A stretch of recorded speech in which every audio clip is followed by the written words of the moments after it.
2025 was not a good year. But I don't have to tell you that. I found myself retreating into my hobbies more than usual this year, mostly to keep my sanity. And I had it in my head that I was going to catalog every game I finished this year, and get through a significant chunk of my backlog. This was going to be my backlog year, less RPGs and more games that I've had on the back burner. But I did get a few RPGs in, I mean come on, I'm only human. So rather than talk about all the messed up stuff that happened this year, I wanted to reminisce on the games I played instead, because despite everything, I managed to find some joy, some positivity this year. And these games played a huge role in that. And now, I'd like to tell you about them. This year I took comfort in the more nostalgic games in my collection. Some I never finished but wanted to, and some I felt the need to go back to. And some I needed to finally get around to playing. And I'm not going to go in any specific order after this, but I figured I could start with the game that kicked off my year. And that game was Stray. I had missed out on this when it first came out, and I got it as a Christmas gift one year, and I figured it was time to get around to it. I was honestly really blown away by this game, mostly because I just expected a game about a cute orange kitty doing cute orange kitty things.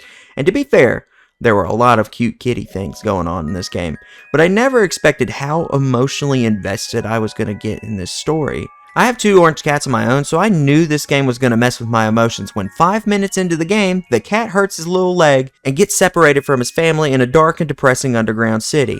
I was fully prepared for a sad game ahead of me. But what I found as I went deeper into the post-apocalyptic city was a story of hope and optimism for the future as the little one and B12 worked together to get out of the walled city and make it back to the surface to free everyone else that was doomed to live down below, all the while unraveling a genuinely interesting story and figuring out what exactly happened that caused the world to end up in this state. I don't want to give too much away because I genuinely want you to check it out for yourself, and it's not even that long of a game.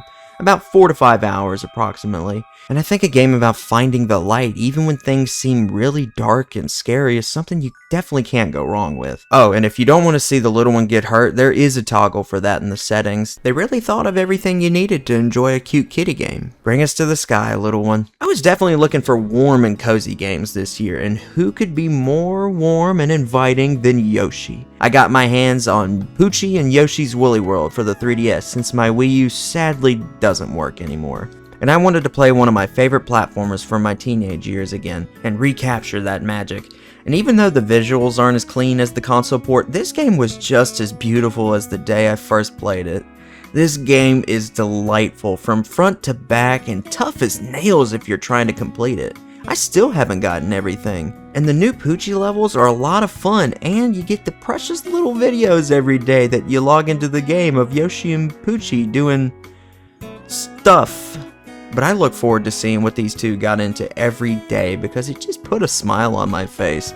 And playing Woolly World again brought me back to a place I hadn't been in years. Good times of me and my brother playing the game in co-op and having a blast. Woolly World is the best Yoshi game, hands down, and I don't think it'll ever be this good again. In my opinion, this is the game to have for the Wii U. Well, that and Pikmin 3, of course. And I decided to keep that Yoshi train going with Yoshi's Story, a game that used to be my favorite Yoshi game until Woolly World released. I had a whole section dedicated to Yoshi's Story in my Nintendo 64 video, but I have no issue bringing it up here again. I played through this game twice this year, once for fun and another time for the video, and both times I had a ball. The music and visual aesthetics are permanently etched into my brain as timeless memories. Every time this game comes back to my mind, I get brought back to being a kid again. I can clearly recall the moment I beat Baby Bowser for the first time, and I feel, well, for lack of a better word, happy. I love everything about this game, the endless replayability that comes with deciding which 6 levels you're going to tackle this run. Will you climb the tall tower, or will you swim through the breathtaking sea? There is no wrong answer because every level is a treat for the eyes and ears, and I cannot compliment enough the way the game captures its pop-up book aesthetic. I'll never get tired of this game as long as I live. I guess you could say Yoshi's Story is quite the page turner. This year was the first time I ever made a Let's Play, a video genre that definitely isn't as popular as it once was, but a genre I wanted to tackle regardless, mainly because I always wanted to make these, and I also wanted to get better at talking to you. And putting it simply, I did these series for me. And I think I picked an amazing first 3 games to LP this year. My first walkthrough was of the game I've probably replayed the most of any game I own, Pokémon FireRed. Every time I come back to this game, I get bewildered and excited by the choices I'll have to make when planning out my team of Pokémon. Kanto has so many of my favorite Pokémon that the teams I make are simultaneously the easiest and the hardest ones to make. You can't go wrong with any of the starters in this game, and unless it's the early game rats and bugs and balls, there really aren't any wrong choices for who will help you become the very best. And I have explored Kanto so much that the path I take has practically become muscle memory. I honestly don't think I'll ever get tired of this game because it's just so replayable. And I'm not even a Gen 1er, I'm a Unova boy all the way. And in case you were wondering, the best Pokemon of all time is Venusaur, and that is the only correct answer. I followed up FireRed with the only game that I try to beat faster every time I play it, Pikmin, which is, dare I say, the most underrated series of all time. Besides Xenoblade, but we'll get to that. Pikmin makes me want to be one with nature, man. I'm getting an itch to go for another run as I'm writing this. It's just so enticing. I mean, one look at that cover will just have you thinking, yeah, I gotta get to the bottom of this. If you like strategy, and if you like speedrunning, play Pikmin and learn it. I'm not someone who usually likes a time limit in my games because they tend to make me anxious, but Pikmin's 30-day time limit doesn't faze me. I could get lost in this game's soundtrack and have slept to compilations of it because it's just so relaxing and ethereal. And Pikmin makes me envious of ants because I wish I could be this small and just explore my everyday surrounding like this tiny little man Olimar can. This perspective offers such a gorgeous setting that gets better every entry, but was already perfect with one. And the Pikmin are the coolest little dudes ever. And for October, my Let's Play was Luigi's Mansion. When I tell you I had an actual craving for this game, I mean that wholeheartedly. Binging through this game gives me the same feeling of binging through my favorite TV show again. The visuals in Luigi's Mansion have aged so gracefully. And I think the reason why I was so drawn into Resident Evil Remake was because it felt like Luigi's Mansion for adults. And this game was even better than I remembered it, and I haven't played it in like 8 years, and nostalgia did not let me down. Other than the last few boos you have to catch that kind of felt like they were there just to kind of pad out the runtime of the game, I have almost no issues with the game at all. It's so easy to replay, and it isn't even that long, and it's really these short and sweet games that really get you sometimes. The visual design of everything throughout the mansion tells a story of a family lineage that are just spirits now, and Luigi's expressive animations really show you what kind of a person he is. Scared, but he puts on a brave face to get the job done and save his brother. And that scene at the end where he laughs while shedding tears of joy after turning Mario back to normal warms my heart. And this game reminds me of why Luigi is one of my favorite fictional characters. He's just so likable. And don't even get me started on the banger that is the ending credits music. Luigi's Mansion will always be on top for me and a must play on the GameCube. And it's one of my personal favorites, which is tough competition given how positively I feel about the rest of the GameCube's library. I really wish I got around to more horror games this year, but I did play one that surprised me, because I really didn't expect to enjoy it as much as I did. I was cautiously excited for Silent Hill F. The sounds, the music, and the setting clawed their way into my brain in a way that intruded on my sanity. I haven't been this scared by a game in a while. I had multiple instances where I did pause the game just to take a minute to compose myself and find the courage to keep playing. I was so glad that my hope for this new entry wasn't misplaced. It sucks that this gets overshadowed by the god-awful frame rate near the end of the game, even on performance mode. I also had a few crashes, which sucks because what they have here is so good. It was such a crazy story that felt like it was telling itself in pieces that all led to one bigger puzzle that can be put together on subsequent playthroughs. And I'll have to get around to doing all of those one of these days. I really like the ideas behind it, and watching the events that cause Hinako to lose herself was really fascinating, while simultaneously giving you the same "what the fuck just happened" that I expect from Silent Hill. Other than the performance issues, and the combat was kinda irritating at times, but overall, I loved this game and haven't been this unsettled since I played Resident Evil 7. And to the people that write this one off and say it's not a true Silent Hill game, really need to take a bath. Because me personally, I feel in spirit, Silent Hill is a state of mental torture, and this game has that in spades. Definitely check this one out. The other Konami title that was on my radar this year was Metal Gear Solid Delta Snake Eater, the remake of MGS3 that I'm honestly kinda conflicted on my feelings about it. On the one hand, it was a very faithful remake that was very pretty to look at and there wasn't anything particularly wrong with it. But on the other hand, it's pretty much just MGS3 with a fresh coat of paint. And for someone who would put the original MGS3 in their top 5 favorite games, I just don't see this as a completely necessary purchase. Because I kind of expected it to just be Snake Eater, but made to play more like Phantom Pain, and that sounded like the perfect combination. But I didn't really get that. Instead, I just got Snake Eater, but prettier. And I wasn't the biggest fan of the new controls. They took me a bit to get used to. And as a Metal Gear Solid fan, I would just advise newcomers to get the Master Collection that comes with 1, 2, and 3 for a way cheaper price. Because there's nothing wrong with the version of MGS3 that you get with that collection. The only thing this game has over that version is the minigames got put back in, so now you can play Guy Savage and Snake vs. Monkey as much as you want. Which is admittedly pretty great, but if I were you, just get the Master Collection, or the Legacy Collection if you still have a PS3. And Snake vs. Monkey reminded me of something just now. This was the year I finally got around to marathoning Ape Escape 1, 2, and my personal favorite, 3. I grew up playing Ape Escape 3 with my sister, and when I saw that the first game was available on PS5, I figured it was time to finally get through the series. So I played 1 and dusted off my PS2 copies of the second and third games, and while I quite enjoyed Ape Escape 1, 2, and 3 are both within my top 20 favorite games of all time now, with 3 in particular being in my all-time top 10. I can't properly express how much these games mean to me in this video, and right now, I'm working on a big retrospective video that'll share my thoughts on all 3 of these games, so I'm not going to spend too much time on them here. I'll just leave you with this. These games made me feel like I was playing a Saturday morning cartoon, and are some of the most mechanically creative and innovative 3D platformers I have ever had the pleasure of playing.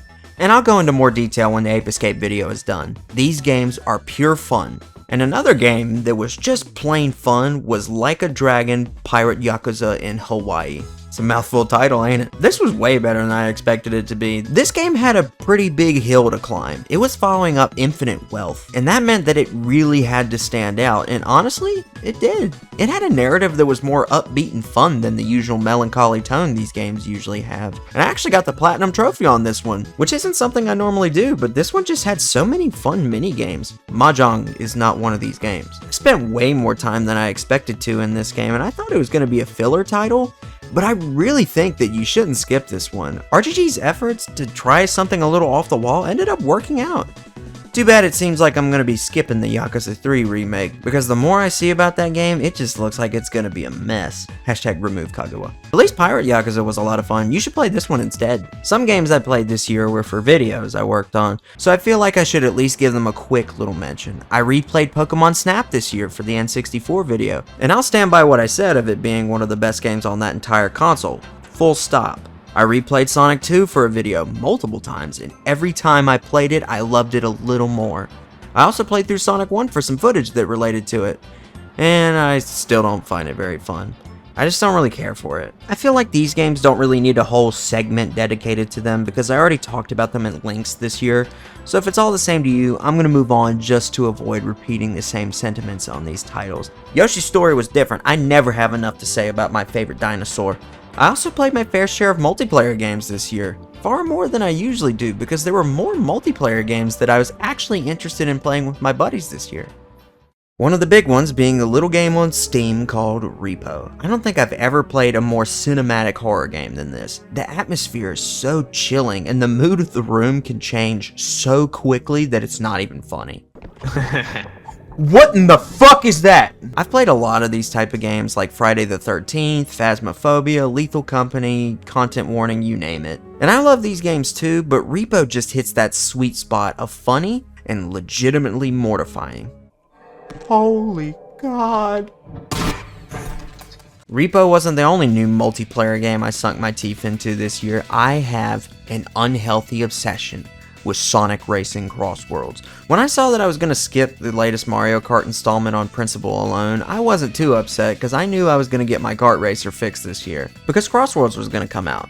And as soon as I saw the Extreme Gear and the Babylon Rogues were going to be in this one, I knew I was at the very least going to be intrigued. And then it got weirder. SpongeBob and Steve from Minecraft were going to be in this game. Is that Ichiban? Okay, this seems strange, but I was still going to give it a shot. And when I tell you that so far, this is my second favorite game to come out this year, I mean it wholeheartedly. Is it perfect? No. The decal customization could use a little fine tuning, and the DLC characters should have some voice lines. But I can settle for the tracks that come with them because so far they have been fantastic. I've spent a few nights this year playing the game till the crack of dawn with my buddies because it's just so addicting. The speed of these races is unreal, and it's so chaotic to the point where being good at it can only get you so far. You can go from first to last in a matter of seconds. It's devastating, but so awesome, and they are still adding content to it. This game has the potential for some real longevity, and I love it so much. Can we please get some Sonic Rider skins, Sega? Please? Okay, let's address the elephant in the room. I have an embarrassing amount of time on Marvel Rivals. I mean, what do you want me to say? That the game is fun? Of course it's fun. And it's got some of my favorite characters ever in it. The only Marvel character missing is Optimus Prime. How come he ain't in the game? Where's Optimus Prime, NetEase? All jokes aside, this game is really fun. I don't know how long it will last in the grand scheme of things, but I'm really having a great time with it now. My brother was the one who really got me into it, and then I started playing it with my buddies too, and I was just kind of hooked from there. And I love how it's getting so many people excited about Marvel Comics. And keep adding my X-Men. I need more X-Men, please. And why did you make my favorite superhero the worst character in the game? As compensation, I will accept Miguel O'Hara with a different kit so I can use the Spider-Man mantle and not be just the absolute worst. This game's a great time. If you're one of the 4 people who haven't played it yet, I highly advise you give it a shot.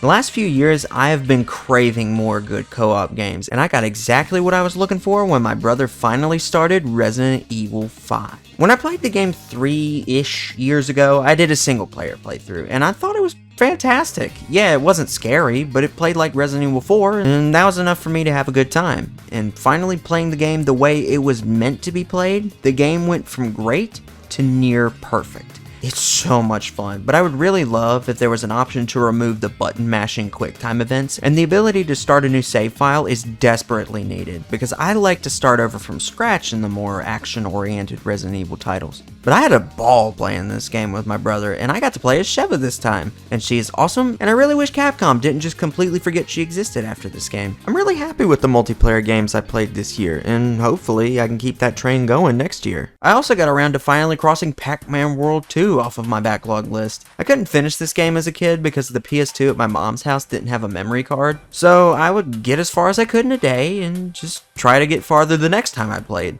This was a big blast from my past to finally finish it. But I don't know if you know this, but this game is a lot harder than you would expect. Not in an unplayable way or anything, it just respects you enough to gradually challenge you the farther you get into the game. But it's a great time overall, but I might like the remake of the first game that I played last year a tiny bit more. This was great though, and I tried to follow it up with Pac Man World 3, and talk about dull. This was a snooze fest that I dropped a few hours in, and on the topic of dull, this year I had a summer temp job where I did pretty much nothing. It was miserable while I was there, and I was still miserable when I went home because I knew I had to go back the next day. And to cope with that, I brought my Game Boy Advance and played Pokémon Emerald during my shift, unless I had something to do there, and that really helped me get through the days just a tiny bit faster. It was a pretty depressing couple of months where I didn't really feel like, well, anything. Felt kinda empty, and I didn't feel mentally well enough to even work on videos because I just couldn't stay happy. I'm done with that temp job now, and I'm clearly feeling more like myself again, but it can't be understated that if I didn't have games to play like Emerald during that time, that I was scared I was gonna mentally drown. I started to play a lot of PS2 during that time. It was when I played Ape Escape 2 and 3, which might have some influence on why they've become really important to me, because they were a great comfort during a difficult time. And once I started feeling better, I purchased a Nintendo Switch 2 and Donkey Kong Bonanza with my adult money. It felt really good to actually buy a console for myself with money I earned for once. And while I only have 2 games on my Switch 2 so far, I'm really happy with them because they're mine. I earned them. And DK Bananza was phenomenal, with an incredibly fun gameplay loop and an amazing soundtrack, and I got way more invested in the bond between DK and Pauline than I thought I would. Continuity confusion be damned. It was so wholesome, and seeing a certain familiar face at the end of the game that I won't spoil for longtime DK fans was so awesome. This game was amazing, but Nintendo is out of their minds if they think I was gonna buy that DLC though. I don't even like Donkey Kong 64 that much, and I'll get to the other Switch 2 game in just a minute. You know, I said to myself that I wasn't going to play as many RPGs this year and focus on my backlog, and I did, but I just couldn't help myself. I had to play a few. I beat Pokemon Mystery Dungeon Explorers of Time, which, fun fact, was technically my first Pokemon game I ever played.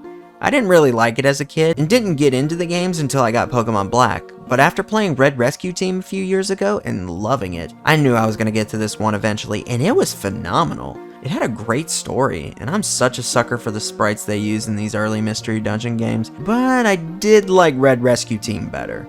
But make no mistake, this was great. Earlier in the year, I beat Fire Emblem, Path of Radiance, and I get the hype behind Ike now, I really do. Ike is so cool, and he's genuinely a really compelling character. What I enjoy about him is he remains a static character throughout the story, and rather than this being a negative quality, I think it shows how strong his morality is. And I grew to really love a lot of these characters, especially Titania. She was probably my favorite besides Ike himself. And am I the only one that finds this game really hard? I had to reset a ludicrous amount of times because I would get so far into a chapter and then BAM! Boyd would die for the 87th time. But maybe that was just me, maybe I just suck at these. This game is pretty much neck and neck with Awakening for me. I loved it. I'm slowly but surely becoming a big Fire Emblem fan. I haven't played one I didn't like yet, and that includes Fates. I don't get why people didn't like these two. I thought they were a lot of fun. I need to get around to playing Three Houses. I've had that for a while. I was beyond excited for a re-release of the only game I hadn't played in my favorite game series. Xenoblade Chronicles X finally got its own definitive edition. Yeah, it's a spin-off and not really connected to the trilogy, but I was excited nonetheless. I thought I was going to be super obsessed with this game, and I ended up being only a tiny bit obsessed. The story was pretty good, it was serviceable enough, but there weren't a lot of characters I was really invested in, you know? Elma and Lynn were awesome, and Lao was really compelling, but then you have characters like Doug and HB. There were some other cool characters, don't get me wrong, but there were a lot of party members that were about as interesting as wet napkins. Like Doug, did I mention that I feel nothing for Doug? He could have been decimated in front of me and I would have felt nothing. What I was really invested in was exploring Mira. This planet is mesmerizing and so much fun to just explore, and that was where the game really shined. And it gets even more fun to explore once you unlock the Skells, and I really thought it was cool to see New LA develop over the course of the game and become more diverse as you made alliances with new species. And the music was incredible. I would get into fights with legendary monsters just to hear Uncontrollable.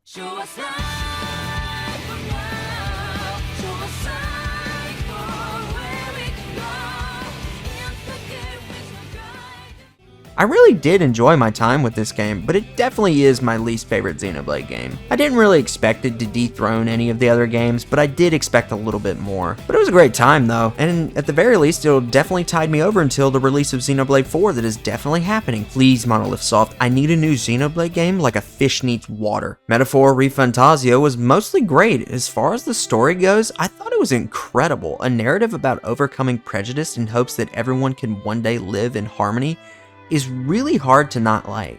Unless you're just a miserable person anyway. The characters were phenomenal. I thought each major character in the story brought something to the table here, and offered a unique perspective on how dysfunctional this world is. And this world is just gorgeous to look at. I love the aesthetics of Atlas games. But this game has a few major flaws in my eyes that kind of tainted my experience with the game. The time limit seems way too short in this game compared to the other Atlas game I played. It feels like they crammed everything into a shorter time frame, which really frustrated me. You get your final party member right when the game is about to end, and that was a real bummer. and in general, you get a lot of your party members kind of late into the game. The game is still really long, but I wish the last few party members could have been on my team longer. Heismei's my favorite. And the other big thing was, in my experience, this game has a crazy difficulty curve near the end, which is frustrating because I felt like I didn't have as much time to train in this game as I did in Persona 3, as I was scared of missing out on some deadlines for some cool content, making the late game really difficult, and I had to turn the difficulty down in 2 different boss fights, and one of those being the final boss.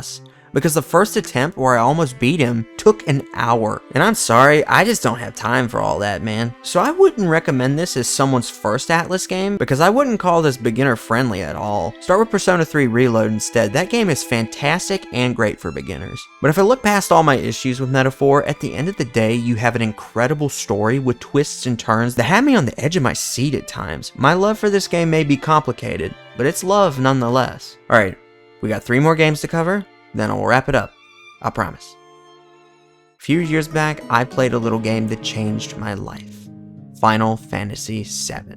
A game that altered my brain chemistry and made RPGs my favorite genre of video games, which led me to my favorite piece of fiction and many other games that quickly became all-time favorites of mine. And one of the games I attempted to play was Final Fantasy X, a game that people all across the internet claim to be one of, if not the greatest games ever made. When I played it for myself 3 years ago, I didn't like it. I wasn't seeing what everybody else was seeing. Every time you had to fight Seymour was more difficult than the last, and once I got stuck fighting Unileska all the while playing as a bunch of characters I just didn't understand, I had enough. I was done. But a few years go by, and I had matured a lot, and I wanted to give this game another honest attempt. I wanted to hear this game out. I really remembered enjoying it in the beginning, and I really was just hoping to feel what others felt when playing this game. And after trying Final Fantasy X again 3 years later, I can now finally say I adore this game. Characters that I previously just didn't really feel anything for, now I found to be really well written and complex. Wakka is probably the most accurate depiction of how propaganda forms prejudice in otherwise good people, and Yevon being used as a narrative stand-in for world leaders twisting religious teaching to further their own gain is topical and tasteful. And Titus, a character that I previously found to be insufferable, became genuinely compelling and in some ways relatable. His story at the end of the day boils down to his son just not being able to connect with his father, and not being able to look past all of those hurtful words spoken by an ego-ridden man. During Jack's time away from his son, he has grown as a person, but for Titus, it's too little too late. And there's one scene in particular that sums up this relationship perfectly. You've really grown. Yeah, but you're still bigger. The storytelling is just so human, and I could go on and on about the characters, but I really want anybody that hasn't played this game to experience it for yourself. And it's not just the amazing storytelling that will draw you in, the gameplay is phenomenal, with one of the most finely crafted combat systems in any RPG. I finally see what I was missing before. I finally get Final Fantasy X, and it is glorious. I haven't mentioned this before, but I have a special connection with Pokemon's Kalos region. So I knew that when Pokémon Legends Z-A came out, I was going to have to check it out. Pokemon X was there for me in a really sad time for my family, but I want to save that story for another day. But for now, all you need to know is that I lived and breathed Kalos, and anytime X and Y come up in conversation, I will defend these games to my last breath. I love them, and Legends Z-A in my eyes was the sequel to X and Y that I waited years for. Yeah, the windows are flat, and there's no voice acting. Those things do annoy me. If Pokemon wants to move past handheld limitations, they need to really commit to that. But Legends Z-A is probably tied with New Pokemon Snap as the best Switch-era Pokemon game. Lumiose really comes to life with activity, and there's 100 different side quests to do. And that was my favorite aspect of Legends Arceus, so I'm really glad they kept that up. And they improved on my main issue with the first Legends game.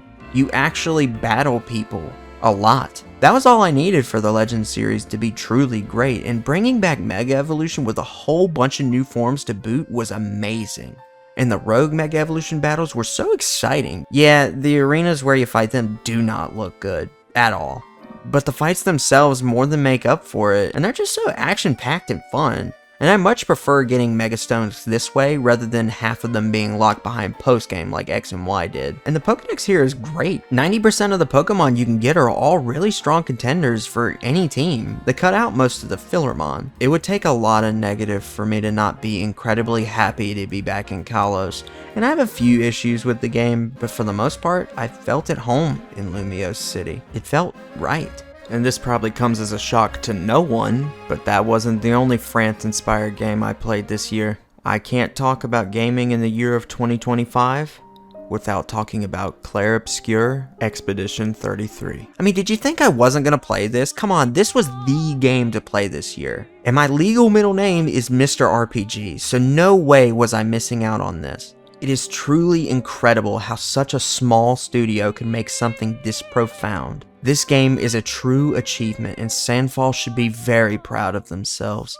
And anyone involved with this game's soundtrack also did a extraordinary job. The music is painfully good. It's such a content-rich game with so many things to do and gorgeous things to see, and it has a super engaging combat system for you to master. So for people who aren't a fan of turn-based can still feel involved in the fight even when it's not their turn, because they have to still act. And within the beautiful yet brutal setting lies a story that is melancholic yet hopeful. This story pulls no punches, and by its end, you will have to look inward and ask yourself if the ending you chose was the morally correct one. And what is truly beautiful to me is that neither ending is truly correct, and it ultimately comes down to you. What do you think is the right path? The members in Expedition 33 seek to fight for those who come after, in hopes that the next generation can truly live and choose their own destiny, thinking not of themselves, but what they can do to make everyone else's lives better. But the game also shows you the opposite of hope. What if you refuse to have any more hope? What happens when you have the opportunity to live, but not to choose? Is that truly living? Is there any bright side to look at when every day of your life is cascaded in waves of darkness? Who even are you? This story wants you to see every aspect of these characters, and Clair Obscur presents their emotions masterfully. And this story is so inspiring to me, and I believe it'll also inspire you. Play Clair Obscur. You won't regret it. About halfway through the year, I started to wonder if there was any point to still catalog the games I finished. Did I even have anything to say about what I played this year? Would anybody even care? And then I played Clair Obscur, and I realized it didn't matter. Making this project was my choice. I was reminded about what makes me love this medium of art. How games make me feel. They can make me laugh, cry, and most important of all, smile. And I wanted to share just a sliver of those emotions. This video would be my canvas. It may be messy, it won't be perfect. It probably to most will sound pretentious, but above all else, it will reflect what I felt. I don't know what 2026 will bring, but I will continue to work on my canvas. Next year has some highly anticipated titles that I'm really looking forward to, and I don't know what all I'll play next year. But that's what's so exciting about gaming. You never know when you'll stumble on your next favorite. And I played through many old and new favorites this year, and I can't wait to see what games I play this coming year. I'll keep playing games in 2026, and I'll keep playing for all those years that come after. Happy New Year, everybody. I don't think I made it clear enough. Clair Obscur was my favorite game that released this year, and Ape Escape 3 was my favorite game I played this year. Subscribing would be really cool of you to do.